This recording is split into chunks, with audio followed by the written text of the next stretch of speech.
आइए next video की ओर चलते हैं।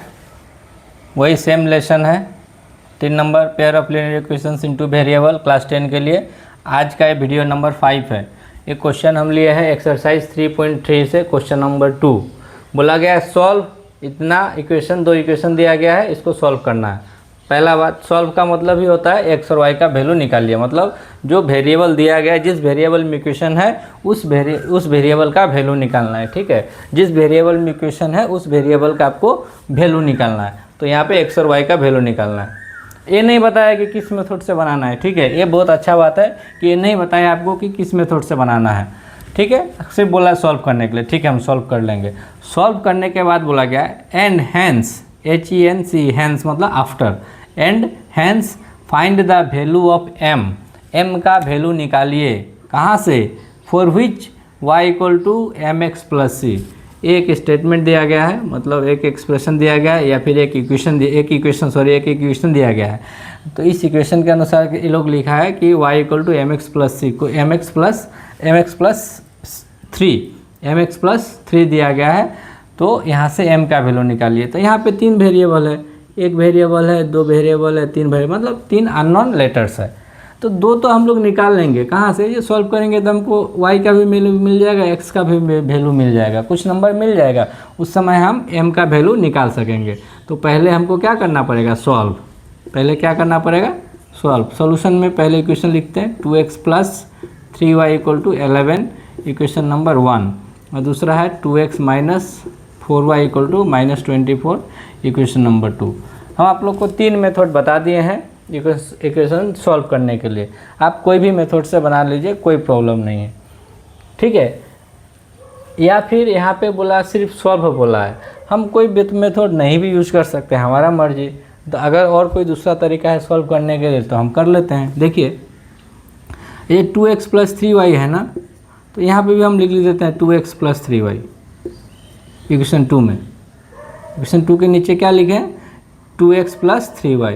लेकिन इक्वेशन 2 में तो माइनस 4y है। ये समझने वाला बात है कि कौन सा विद्यार्थी कौन स्टूडेंट कितना जल्दी इसको कैप्चर कर लेता है, बनाने के लिए उसको ईजी हो जाएगा। देखिए हमको लेकिन चाहिए 2x माइनस 4y ना, लेकिन हम लिख दिए 2x प्लस 3y इक्वेशन 2 के जगह में। लेकिन इक्वेशन 1 को भूल जाइए। और 2x प्लस 3y क्यों लिखे हैं? इक्वेशन 1 से ही देख के लिखे हैं कि हम ये चीज़ अगर यहाँ पे बैठा देंगे तो मेरे लिए सुविधा हो जाएगा। तो 2x प्लस 3y है ना इक्वेशन नंबर 1 में, तो वो चीज़ को हम इक्वेशन नंबर 2 में सेम टू सेम बैठा दिए। लेकिन यहाँ से हमको इक्वेशन नंबर 2 मिल नहीं रहा है, 2x माइनस 4y है। तो यहाँ पे क्या करेंगे? माइनस 7y कर देंगे। अब देखिए ये हो जाएगा 2x, जब इसको कैलकुलेशन करेंगे तो माइनस 4y मिल जाएगा। ठीक है, और यहाँ तो हम कुछ नहीं किए हैं, माइनस 24 का माइनस 24 लिखिए। हम यहाँ कुछ किए? हम तो कुछ नहीं किए। देखिए ये इक्वेशन नंबर 2 ही है। ये जब जाइएगा तो आपको इक्वेशन नंबर 2 ही मिलेगा। देखिए 2x, इसको करेंगे तो माइनस 4y, ये 24 सेम टू सेम लिख दिए। लेकिन हम इसको इस फॉर्म में इसलिए लिखें ताकि इसका वैल्यू डायरेक्ट बैठा सकें। 2x plus 3y equal to 11 बैठा दिए, minus 7y equal to minus 24, this implies minus 7y equal to minus 24 minus 11। तो minus 7y equal to minus minus plus होता है, प्लस करेंगे 35, बड़ा नंबर के सामने माइनस साइन है, तो y इक्वल टू क्या हो जाएगा? माइनस 35 बाई माइनस 7, एक कट कर हो जाएगा 5। ठीक है, ये अब y का वैल्यू कहीं पे भी पुट कर दीजिएगा इक्वेशन 1 में सपोज, तो ये हो जाएगा 2x equal to 11 minus 3 into 5, तो हो जाएगा 2x इक्वल टू 11 माइनस 15, तो 2x इक्वल टू माइनस 4, तो x इक्वल टू कितना मिला? माइनस 2। x और y का वैल्यू आपको मिल गया। x और y का वैल्यू हमको मिल गया, तो अब हम m का वैल्यू निकाल सकते हैं। नाउ हमारे पास क्या था? y equal to mx plus 3, y equal to क्या मिला? 5, m का m लिखिए, x मतलब माइनस 2 प्लस 3, इसका मतलब क्या है? माइनस 2 नहीं, इन दोनों के बीच में मल्टीप्लिकेशन का साइन है, तो 5a प्लस 3 इधर आके माइनस 3 हो गया। ठीक है, ये दोनों मल्टीप्लाई होकर माइनस 2m हो जाएगा। ये हो जाएगा 2, ये हो गया minus 2m, this implies m equal to क्या हो जाएगा? ये इसका नीचे आ जाएगा। ठीक है, ये कट कुट कर 1 ऊपर लिख, माइनस साइन ऊपर लिखिए चाहे नीचे लिखिए, कोई फ़र्क नहीं पड़ता है। तो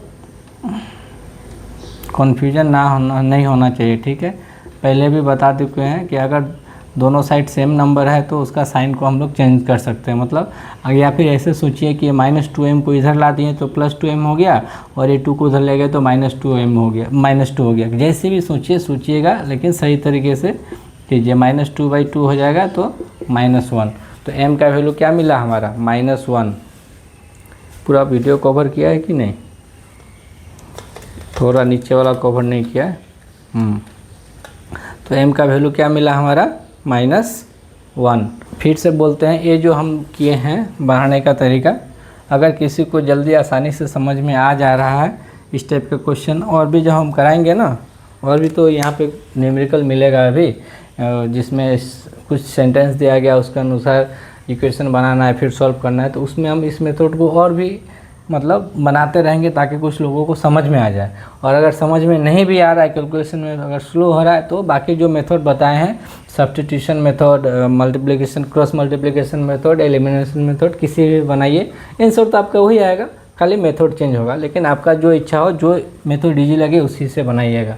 तो इससे हम यहाँ से हमको x और y मिल जाएगा आपको, और x y का वैल्यू इसमें पुट कर दीजिएगा तो आपको m मिल जाएगा। ठीक है, आइए नेक्स्ट कुछ चीज़ जानकारी दे रहे हैं जो कि बहुत जानकारी है, बहुत ज़रूरी है आगे वाला वीडियो के लिए। कुछ टर्म है बता देते हैं। फ्रैक्शन, हर कोई को फ्रैक्शन मिला, 5, 6, 7 से फ्रैक्शन मिल जाता है। तो फ्रैक्शन का मतलब होता है a part of a whole, a part of a whole, एक संपूर्ण का छोटा सा भाग। मतलब मान लिया कि एक चापाती है, क्या है? चापाती, रोटी जो हम लोग खाते हैं।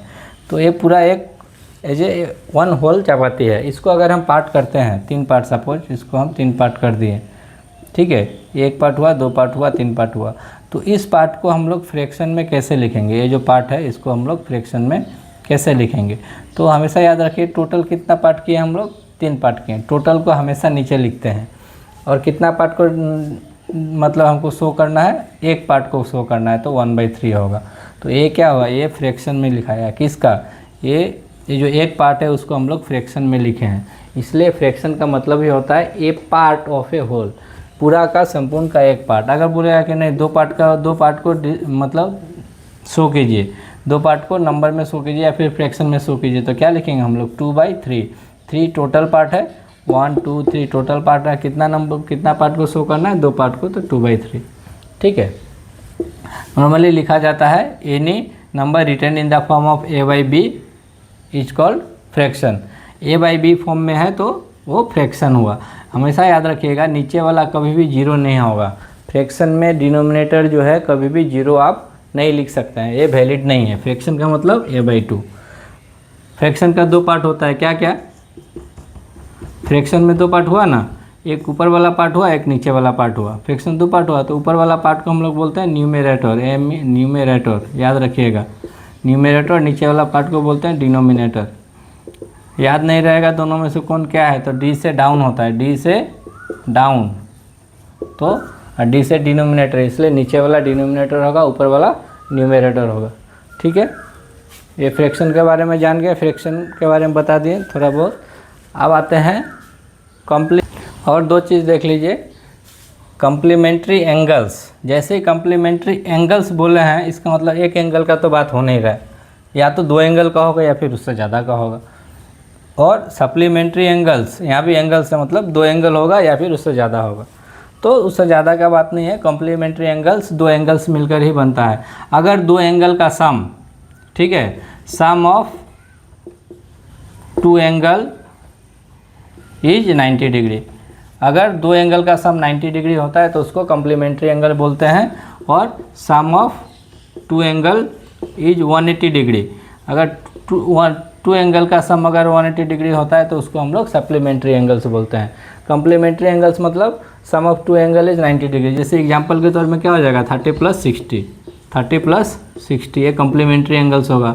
ठीक है, और क्या होगा, 20 + 70 ये भी कॉम्प्लीमेंट्री एंगल हो जाएगा।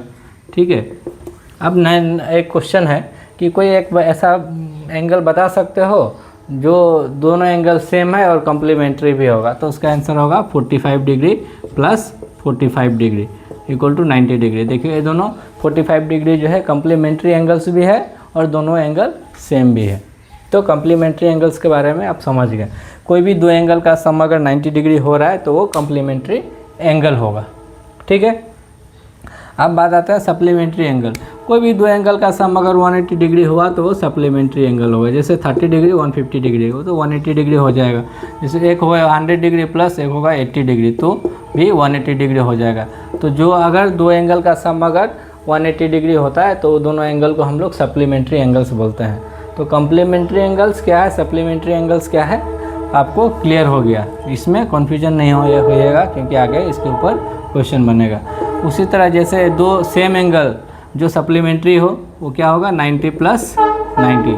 देखिए दोनों को मिला के 180 डिग्री होता है। ठीक है, जैसे कॉम्प्लीमेंट्री एंगल्स में था दो सेम एंगल बताइए जो कॉम्प्लीमेंट्री हो तो 45 प्लस 45 की।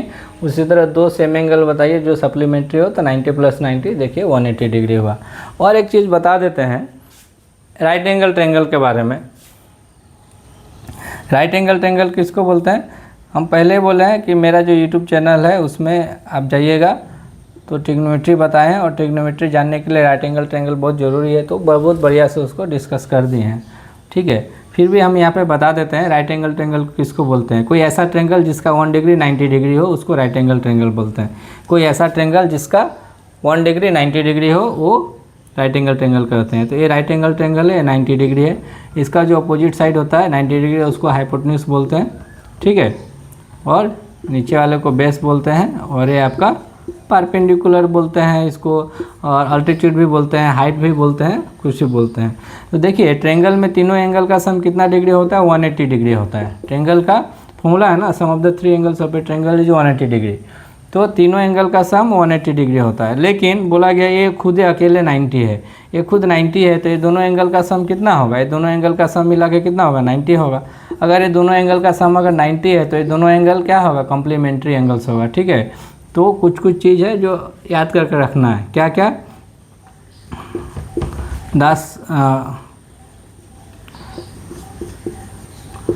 2 angles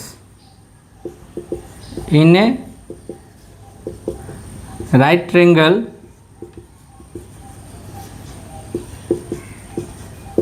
other than right angle is complementary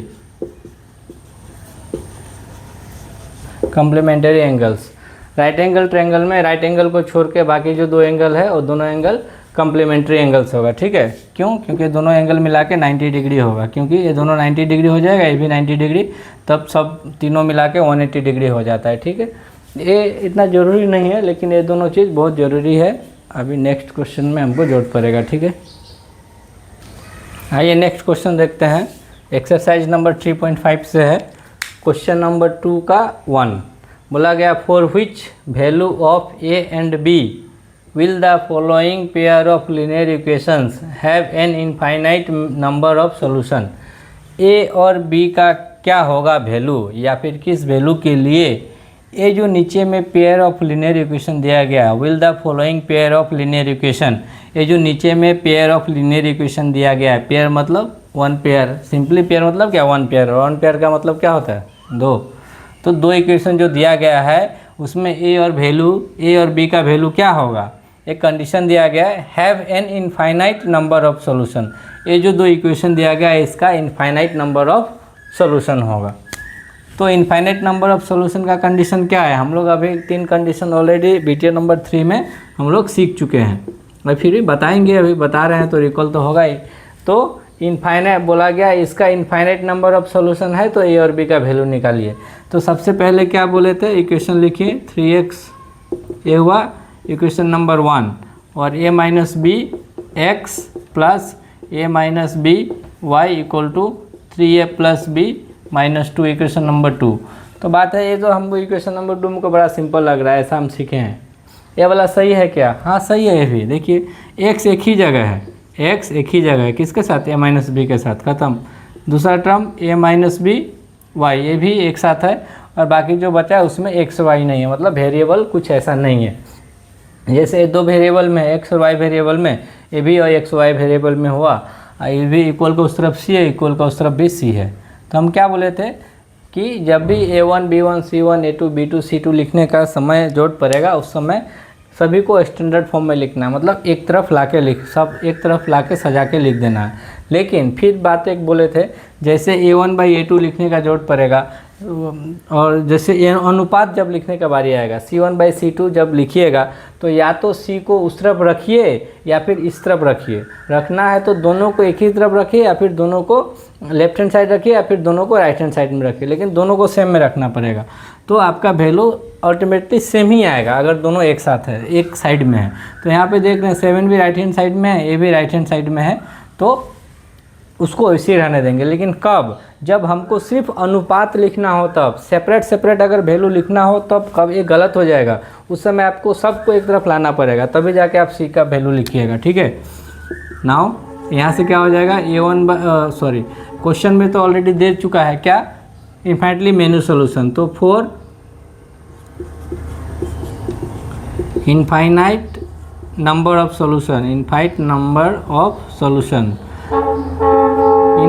infinite number of solution का कंडीशन क्या है, for infinite number of solution A1/A2 equal to B1/B2 equal to C1/C2। यहाँ तक आप सही लिखना है। देखिए कंडीशन ये लोग बता चुका है ऑलरेडी, हमको इस क्वेश्चन में ये नहीं बोलना है कि आप बताइए इस इक्वेशन का सोल्यूशन क्या होगा, यूनिक सोल्यूशन होगा, मेनी सोल्यूशन होगा, ना इनफाइनाइट मेनी सोल्यूशन होगा, ये हमसे नहीं पूछा गया है। इस क्वेश्चन में ऑलरेडी बता चुका है कि किस टाइप का सोल्यूशन है इसमें। तो बोला गया है जो पेयर ऑफ लीनियर इक्वेशन है इसमें इनफाइनाइट नंबर ऑफ सोल्यूशन है। ठीक है, और इनफाइनाइट नंबर ऑफ सोल्यूशन का कंडीशन क्या है, A1/A2 equal to B1/B2 equal to C1/C2। चलिए अब लिखते हैं। इस टाइप का लिए जब सब बराबर हो तो उसमें हम लोग कैसे लिखते हैं देखिएगा। एक बार इतना इक्वल टू इतना लिखिए, A1/A2 इक्वल टू B1/B2 लिख दिए, और एक बार क्या लिखेंगे, अब फिर इतना इक्वल टू इतना लिखेंगे। सभी तो बराबर है ना, ये इसके बराबर है, ये इसके बराबर है, मतलब सब एक दूसरे का बराबर है। यहाँ से हम लोग क्या लिख सकते हैं, A1/A2 इक्वल टू B1/B2 लिखते हैं, लिख सकते हैं A1/A2 इक्वल टू C1/C2 भी लिख सकते हैं, A1/A2 इक्वल टू C1/C2 भी लिख सकते हैं, और क्या लिख सकते हैं B1/B2 इक्वल टू C1/C2 भी लिखते हैं। लेकिन उतना लिखने का जरूरत नहीं है। इस टाइप का क्वेश्चन में एक बार A1/A2 इक्वल टू B1/B2 लिखिए और दूसरा में A1/A2 इक्वल टू C1/C2 लिखिए। आप वैल्यू पुट करके निकालेंगे। अब बैठाइए वैल्यू, A1 कितना है इक्वेशन नंबर 1 से, A2 कितना है A-B इक्वल टू B1 कितना है 3, B2 कितना है ये तो A प्लस B, कोई एक प्लस एक माइनस है, A प्लस है ना, तो A प्लस है। ठीक है, ख़त्म। फिर A1/A2, A1 है 2, A2 कितना है A-B, C1 कितना लिखेंगे हम लोग 7, और C2 कितना लिखेंगे 3A प्लस B-2। फिर से बोल दे रहा है, ये कभी किसी को कन्फ्यूजन नहीं होना चाहिए कि आप पहले वाला क्वेश्चन में सबको एक तरफ ला के तब C1 लिखे थे, यहाँ पे इसको उसी तरफ रहने दे रहे हैं और C1 C2 लिख रहे हैं। हम क्या बोल रहे हैं, अगर अनुपात लिखना है तो C1 और C2 कोई भी एक साइड होना पड़ेगा, दोनों एक ही साइड होना पड़ेगा। ठीक है, तब कोई प्रॉब्लम नहीं है। एक किसी एक को एक साइड, किसी एक को एक साइड लिखिएगा तो गलत हो जाएगा। अब यहाँ से करते हैं अब दो चीज़ मिल गया हमको, दोनों चीज़ का करते हैं। देखिए यहाँ भी क्रॉस मल्टीप्लाई करते हैं तो 2A प्लस B, यहाँ भी क्रॉस मल्टीप्लाई करेंगे 3A-B। ठीक है, ओके, दिस इम्प्लाइज। यहाँ से भी करते हैं 2 इंटू 3A प्लस B-2, और यहाँ पे करेंगे तो 7A-B। ठीक है, यहाँ तक आ रहा है। ओके,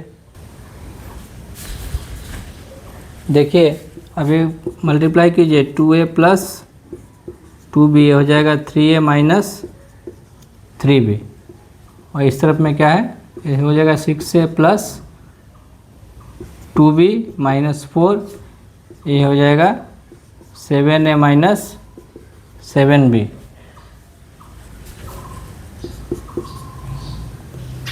ये 2B इधर में पहले से है, प्लस -3B इधर का +3B हो गया, ये 3a पहले से है, -2a उधर जाके +2 उधर जाके -2a हो गया। इधर में ये है 69 नहीं होना चाहिए, हाँ ये 7 को इधर ला देते हैं, इधर में 2b है, -7 इधर आके +7b हो गया, ठीक है। और ये 7a इधर में पहले से है, इधर 6 से उधर जाके -6a हो गया, -4 इधर आके +4 हो गया। तो ये हो जाएगा 9b = a + 4। यहाँ से क्या निकाल सकते हैं हम लोग, यहाँ से a = 9b - 4 लिख सकते हैं। तो यहाँ पे जो हम लोग किए थे 5b हो गया था और ये हो गया था a। हमको a वाला चीज़ यहाँ से मिला, a वाला चीज़ यहाँ से मिला।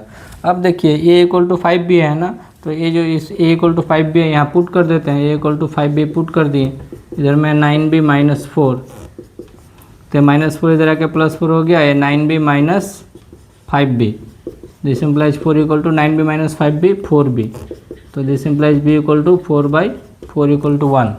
तो b का वैल्यू कितना निकला 1, b का वैल्यू 1 निकला, तो b का वैल्यू 1 निकला ना, तो b का वैल्यू अभी तो फिलहाल b का वैल्यू 1 निकला, तो b का वैल्यू अब इसमें पुट कर दीजिए किसी एक में, या तो इसमें पुट कीजिए या फिर इसमें पुट कीजिए। Put b = 1 in 5b = a, तो दिस इम्प्लाइज यहाँ पे b = 1 पुट करना है, b = 1 पुट करना है, तो a का वैल्यू कितना निकल गया, a का वैल्यू 5 निकल गया। तो हो गया देयरफॉर a = 5 और b = 1, ये इसका आंसर हो गया, ठीक है। याद रखिए ऐसा नहीं है कि ऐसा ही बनाना है, हम जैसे बनाए वैसे बनाना है, ऐसा जरूरत नहीं है। आप इसको एक अच्छा से जैसे x और y का जो इक्वेशन होता है उस तरह से भी सजा के लिख सकते हैं, या फिर डायरेक्टली हम करते करते देख रहे हैं कि यार a = 5b आ गया, तो डायरेक्ट a की जगह में 5b काहे ना पुट कर दें। तो जैसे 5b = a = 5b आया है, a की जगह में हम डायरेक्ट 5b पुट कर दिए और हमारा मैथ बन गया, b = निकल गया। और b = जितना आया उसका किसी एक में या तो इसमें पुट कर दीजिए या फिर इसमें पुट कर दीजिए, तो कहीं भी पुट कर दीजिए, आपका a का वैल्यू मिल गया, तो a = 5 b = 1 इसका आंसर हुआ, ठीक है। आइए नेक्स्ट क्वेश्चन देखते हैं। ये भी सेम एक्सरसाइज का है, 3.3 का है, 3.5 से है, 2 नंबर क्वेश्चन का 2 नंबर, जैसे पहले 2 का 1 बताए थे, अभी 2 का 2 बता रहे हैं। बोला for which value of k का वैल्यू क्या होगा, या फिर k का कौन सा वैल्यू के लिए will the following pair of linear equation have no solution. ये जो पेयर ऑफ लीनियर इक्वेशन दिया गया है ये बोला गया है क्या, नो सॉल्यूशन है, कंडीशन बता दिया है। तो फॉर नो सॉल्यूशन क्या होता है, फॉर नो सॉल्यूशन का कंडीशन क्या है, a1/a2 = b1/b2 not equal to c1/c2, ये कंडीशन है नो सॉल्यूशन का, लिख दिए। अब वैल्यू पुट कर दीजिए a1/a2 b1/b2 c1/c2 का। a1 कितना है 3, a2 कितना होगा k के साथ जो है 2k - 1 इक्वल टू b1 कितना है y के साथ 1 है, और b2 कितना है k - 1 है, नॉट इक्वल टू c कितना है 1 है, और ये 2k + 1। तो हमको क्या क्या वैल्यू निकालना है, k का वैल्यू निकालना है, तो ये वाला चीज़ हमको जरूरत नहीं है, हम लोग कोई 2 ही लेंगे ना तभी तो वैल्यू निकालेंगे। तो अब इसको फिलहाल भूल जाएंगे। अगर यहाँ से k का वैल्यू मिल जा रहा है तो हमारा आंसर हो गया, अगर यहाँ से k का वैल्यू नहीं मिलेगा तो अब यहाँ देखा जाएगा, लेकिन ऐसा नहीं होता है, k का वैल्यू मिल जाएगा आपको। क्यों बोला गया वैल्यू ऑफ k, यहाँ पे अगर निकालने जाएंगे तो value of k not equal to कुछ मिलेगा, क्योंकि नॉट इक्वल टू का साइन है ना, लेकिन वैल्यू ऑफ k निकालना है, क्या होगा वो तो हमको यहाँ से मिल ही जाएगा।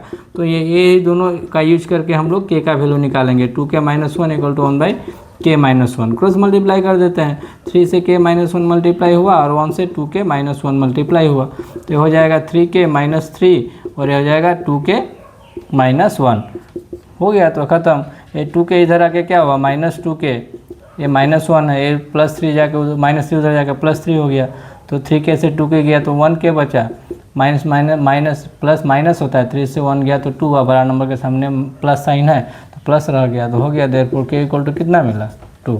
बहुत आसान है, आगे जाने का जरूरत ही नहीं पड़ा, ठीक है, k = 2 मिल गया, ठीक है। एक चीज़ अब बता देते हैं, बहुत ज़रूरी चीज़ है, अब देख लीजिए, बस थोड़ा सा समय लगेगा, इसी वीडियो में बता दे रहे हैं। आपको एक नंबर लिखने के लिए दिया गया है, आपको एक नंबर लिखने के लिए दिया गया है, बोला है कि एक ऐसा नंबर लिखिए जिसका यूनिट प्लेस मतलब इकाई स्थान, वंस प्लेस भी बोलते हैं, वंस प्लेस, जिसका यूनिट प्लेस में 8 है और टेंस प्लेस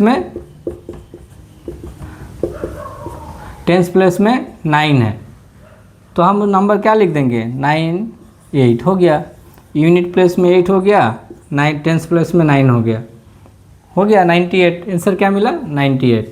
अब बोलेगा कि यूनिट प्लेस में 5 लिखिए, टेंस प्लेस में 6 लीजिए, तो हम लिख लिए, कितना आंसर आया, 65। लेकिन लिखने का तरीका क्या है, अगर आपको बोलेगा कि यूनिट प्लेस में 4 है तो 4 इंटू क्या कीजिएगा, 1 कीजिएगा, क्यों, क्योंकि यूनिट प्लेस का फेस वैल्यू जो प्लेस वैल्यू है वो 1 होता है, तो यूनिट प्लेस में 4 बोला है और टेंस प्लेस में मान लिया 7 बोला है, तो इसको लिखेंगे कैसे, ये तो हम ऐसे ही समझ जाते हैं, यूनिट प्लेस में 4 है, टेंस प्लेस में 7 है, तो 74 होगा नंबर। लेकिन इसको एक्सपांडेड फॉर्म में लिखेंगे कैसे, जैसे बोलेगा यूनिट प्लेस में 4 है तो 4 इंटू 1 प्लस से टेंस प्लेस में कितना है, 7 है, तो 7 इंटू 10। यूनिट प्लेस में 4 है तो 1 इंटू 4 और टेंस प्लेस में 7 है तो 10 इंटू 7। अब इन दोनों को जब जोड़ेंगे तो हमको मिलेगा वही 4 इंटू 1 4, 7 इंटू 10 70, जोड़ के हुआ 74। तो ये भी हमारा सही था, ये भी हमारा सही है, लेकिन हम लोग एक्सपांडेड फॉर्म में लिख रहे हैं, क्यों अभी हम बता रहे हैं, जस्ट अभी समझ में आ जाएगा। देखिए अगर आपको बोलेगा कि यूनिट प्लेस में 3 है, टेंस प्लेस में 5 है, तो क्या आप कैसे लिखिएगा, तो कैसे लिखेंगे, यूनिट प्लेस में 3 है तो 1 से मल्टीप्लाई करेंगे, प्लस टेंस प्लेस में 5 पे है तो 10 से मल्टीप्लाई करेंगे 5 को, तो हो जाएगा 3 प्लस 50 हो जाएगा 53। अगर इसी प्रकार आपको बोल दिया जाए कि यूनिट प्लेस में x है और टेंस प्लेस में y है, तो नंबर क्या होगा, तब क्या होगा, वही अब इसलिए इतना जो बताएं इसलिए बताएं, यूनिट प्लेस में अगर x होगा तो नंबर क्या होगा, 1 into x plus tens place में y है तो 10 इंटू वाई। ठीक है, यूनिट प्लेस में अगर x है तो नंबर, और टेंस प्लेस में अगर y है तो नंबर क्या होगा, 1 इंटू एक्स। 1 इंटू एक्स क्योंकि यूनिट प्लेस में रहने से 1 से मल्टीप्लाई करते हैं, टेंस प्लेस में रहने से 10 से मल्टीप्लाई करते हैं, 100 प्लेस में रहने से 100 से मल्टीप्लाई करते हैं। तो फिलहाल यूनिट प्लेस और टेंस प्लेस की बात है, तो यूनिट प्लेस में x है तो x इंटू 1 और टेंस प्लेस में y है तो y इंटू 10 किए, तो नंबर क्या हो जाएगा, x प्लस 10y, ये हमारा नंबर होगा। क्योंकि दोनों अलग अलग वेरिएबल है तो हम दोनों को तो जोड़ के एक कर नहीं सकते हैं, यहाँ पे नंबर था इसलिए दोनों को जोड़ को एक कर सकते हैं, किए थे, तो ये चीज़ को मत भूलिएगा। ठीक है, हो गया क्लियर। अच्छा, ये जो डिजिट है, यूनिट प्लेस में x दिया है और टेंस प्लेस में y दिया है, अगर डिजिट को रिवर्स कर देंगे, अगर इस डिजिट को रिवर्स कर देते हैं, रिवर्स द डिजिट, अगर डिजिट को रिवर्स कर देंगे तब नंबर क्या हो जाएगा, तो डिजिट को रिवर्स करने का मतलब क्या, टेंस प्लेस आ जाएगा यूनिट प्लेस में और यूनिट प्लेस आ जाएगा टेंस प्लेस में, उस समय नंबर क्या होगा, प्रोसेस वही है। अभी y है यूनिट प्लेस में तो y इंटू 1 होगा, प्लस अभी x है टेंस प्लेस में तो x इंटू 10 होगा, तो हो जाएगा y प्लस 10x, या फिर इसको लिख सकते हैं 10x प्लस y, अगर पहले 10x को लिखना है तो। ठीक है, तो अगर यूनिट प्लेस में x है, टेंस प्लेस में y है, तो नंबर क्या होगा हमारा, x प्लस 10y। अगर इसी को अगर रिवर्स, डिजिट को रिवर्स कर देंगे तो हमारा नंबर क्या हो जाएगा, 10x प्लस y।